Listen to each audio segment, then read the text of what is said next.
بسم اللہ الرحمن الرحیم۔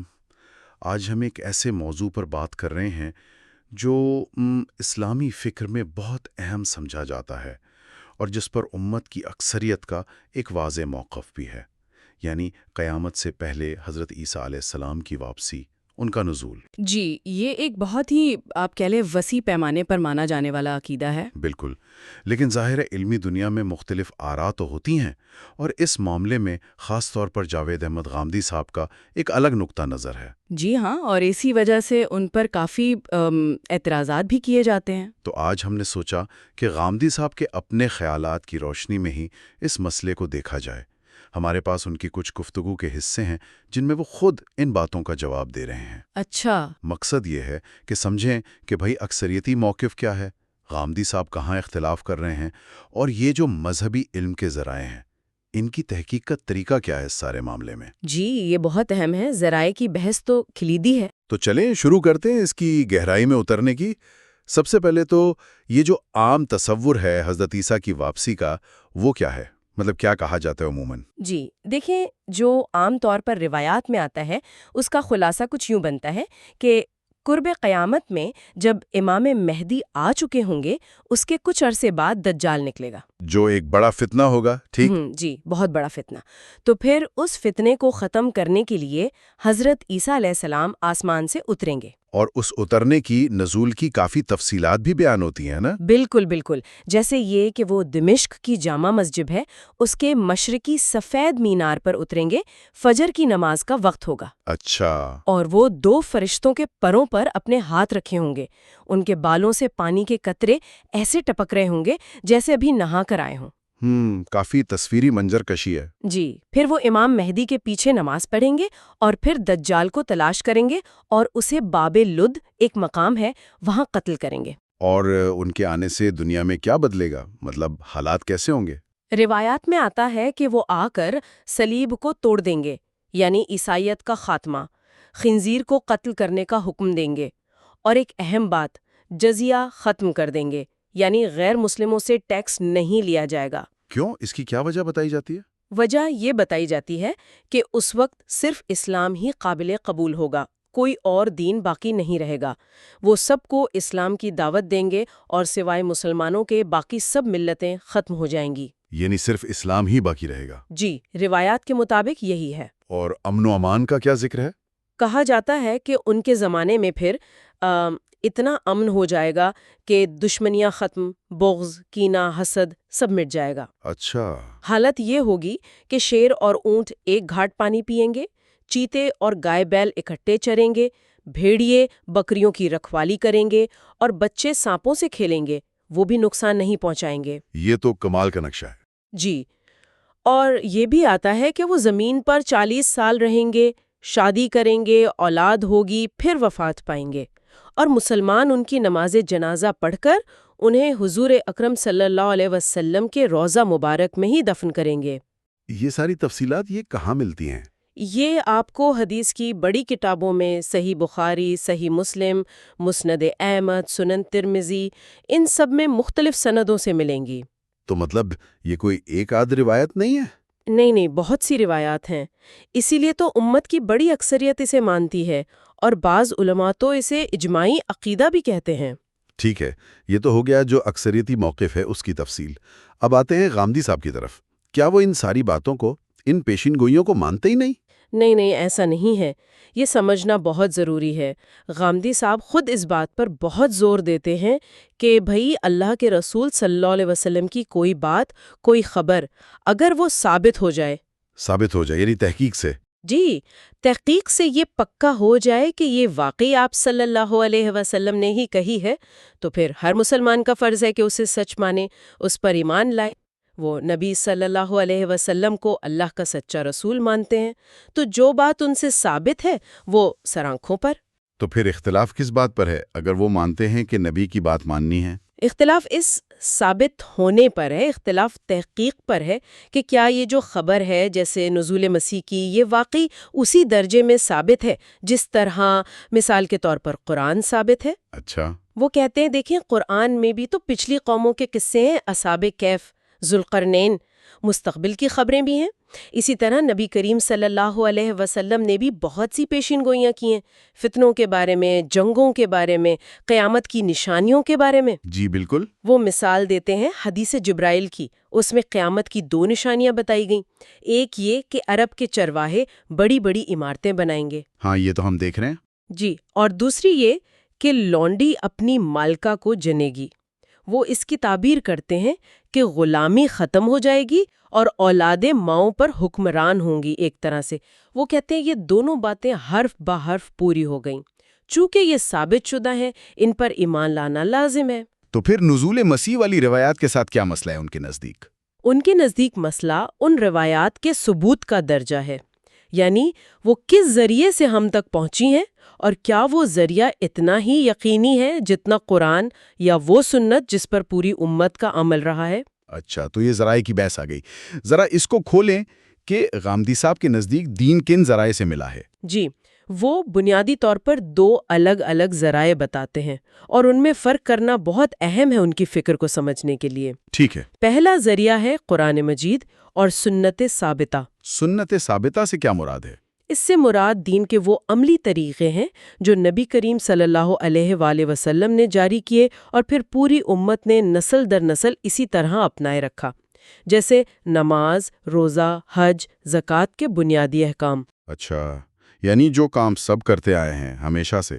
بالکل، یہ قرآن اور یہ سنت، یہ دونوں چیزیں ہمیں امت کے اجماع اور تواتر سے ملی ہیں، یعنی لاکھوں کروڑوں لوگوں نے ہر نسل میں انہیں آگے منتقل کیا۔ ان کا ثبوت قطعی ہے، یقینی ہے، اس میں شک کی گنجائش نہیں ہے۔ ٹھیک، یہ پہلا ذریعہ ہو گیا۔ اور دوسرا ذریعہ ہے اخبار احاد۔ اخبار احاد؟ جی، خبر واحد کی جمع۔ اس کا مطلب ہے وہ روایات یا حدیثیں جو 1، 2، 4، 10، 20 مطلب گنتی کے افراد کے ذریعے ہم تک پہنچی ہیں۔ کسی نے نبی صلی اللہ علیہ وسلم کو کچھ کہتے سنا یا کرتے دیکھا اور آگے بتا دیا۔ تو یہ جو عام حدیث کی کتابیں ہیں ان میں یہی روایتیں ہوتی ہیں؟ زیادہ تر یہی ہوتی ہیں۔ یہ بہت قیمتی معلومات ہیں، سیرت، اسوہ، تعلیمات، سب کچھ ان سے ملتا ہے۔ لیکن چونکہ یہ افراد کی روایتیں ہیں، ان میں غلطی کا امکان رہتا ہے۔ تو ان کی تحقیق ضروری ہے؟ لازمی ہے۔ اسی لیے تو محدثین نے اتنا بڑا علم وضع کیا، اسماء الرجال، جرح و تعدیل۔ وہ دیکھتے تھے کہ راوی کون ہے، کیسا ہے، یادداشت کیسی ہے، سچا ہے یا نہیں۔ تو غامدی صاحب نزول مسیح والی روایات کو کس میں رکھتے ہیں؟ پہلی قسم میں یا دوسری میں؟ وہ انہیں دوسری قسم یعنی اخبار آحاد میں شمار کرتی ہیں۔ لیکن یہ تو کہا جاتا ہے کہ یہ روایات بہت زیادہ ہیں، متواتر ہیں۔ ہاں، یہیں پر ایک بہت اہم نکتہ ہے۔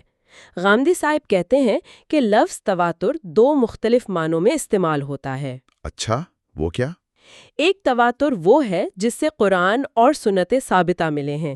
وہ پوری امت کا عملی اور قولی اجماع ہے، نسل در نسل۔ وہ علم قطعی دیتا ہے، یعنی 100% یقینی علم۔ ٹھیک۔ دوسرا تواتر محدثین کی ایک اصطلاح ہے، تواتر اخبار۔ اس کا مطلب صرف یہ ہوتا ہے کہ کسی ایک خبر کو افراد نے اتنی زیادہ تعداد میں روایت کیا ہے کہ لگتا نہیں کہ سب نے جھوٹ بولا ہوگا۔ تو یہ خبر کی مضبوطی دکھاتا ہے؟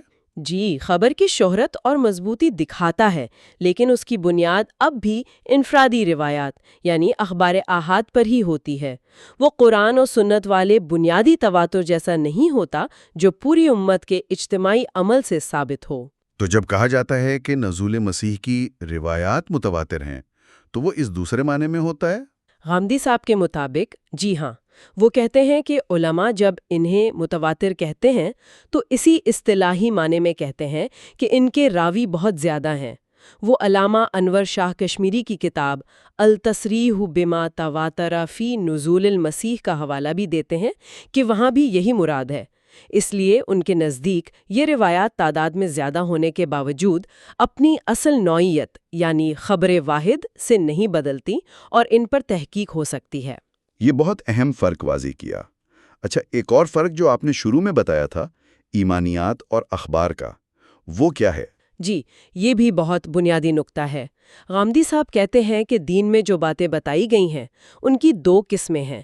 ایک ہے ایمانیات، یہ وہ بنیادی عقیدے ہیں جن پر اسلام کی بنیاد ہے۔ اللہ پر ایمان، فرشتوں، کتابوں، رسولوں اور آخرت پر ایمان، یہ 5 ہیں۔ قرآن نے بالکل واضح بتا دیا، حدیث جبرائیل میں بھی یہی ہے۔ ٹھیک، یہ تو بنیادی باتیں ہیں۔ جی۔ ان پر اللہ نے حجت تمام کر دی ہے، ان میں کوئی شک، شبہ، اختلاف، تعویل کی گنجائش نہیں، ان کا ماننا لازمی ہے، انکار کفر ہے۔ اور دوسری قسم؟ دوسری قسم ہے اخبار، یعنی خبریں، معلومات، واقعات، پیشین گوئیاں۔ جیسے قرآن میں پچھلی قوموں کے قصے ہیں، اصحاب کہف کا واقعہ ہے، یا مستقبل کے خبریں، قیامت کی نشانیاں، دجال کا آنا، یہ نزول مسیح کا معاملہ ہے۔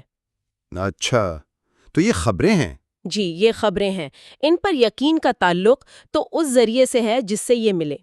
اگر قرآن میں ہے تو قرآن پر ایمان کی وجہ سے، اگر حدیث سے ثابت ہو تو نبی صلی اللہ علیہ وسلم پر ایمان کی وجہ سے۔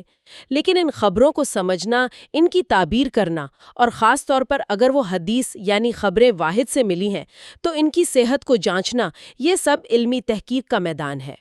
تو کیا اس کا مطلب یہ ہوا کہ ان اخبار میں اختلاف ہو سکتا ہے؟ غامدی صاحب کے مطابق بالکل ہو سکتا ہے، کیونکہ ان کا درجہ بنیادی ایمانیات جیسا قطعی نہیں ہوتا، خاص طور پر جب وہ اخبار احاد سے آئی ہوں تو ان کی تحقیق میں، ان کی سمجھ میں اہل علم کا اختلاف ممکن ہے، اور ایسے اختلاف کو ایمان و کفر کا مسئلہ نہیں بنانا چاہیے۔ وہ نزول مسیح کو ایمانیات کا نہیں بلکہ اخبار کا مسئلہ سمجھتے ہیں۔ ٹھیک، یہ بات بھی سمجھ آئی۔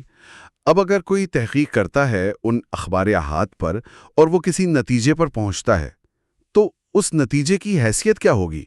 کیا وہ بھی قطعی علم ہوا؟ نہیں، قطعی نہیں۔ یہیں پر ظن غالب کا تصور آتا ہے۔ ظن غالب؟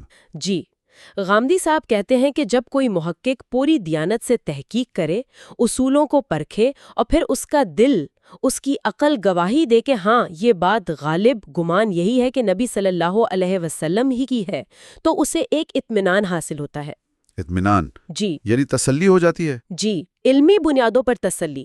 اب جب یہ اطمینان ہو جائے تو نبی صلی اللہ علیہ وسلم پر ایمان کا تقاضا ہے کہ اس بات کو مانا جائے۔ لیکن یہ ماننا ظن غالب کی بنیاد پر ہوتا ہے، قطعی یقین کی بنیاد پر نہیں۔ ظن غالب یعنی اسٹرانگ پروبیبلٹی، غالب امکان؟ بالکل، غالب امکان کی یہ بات ٹھیک ہے، لیکن 100% یقینی نہیں۔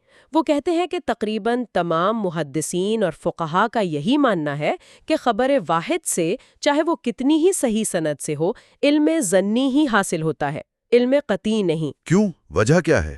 وجہ یہ کہ انسان سے غلطی ہو سکتی ہے، راوی بھول سکتا ہے، بات کو غلط سمجھ سکتا ہے، نقل کرنے میں فرق آ سکتا ہے، امکان رہتا ہے چاہے کتنا ہی کم ہو، اس لیے یہ علم قطعی نہیں کہلاتا۔ تو اس کا فائدہ کیا ہوا پھر؟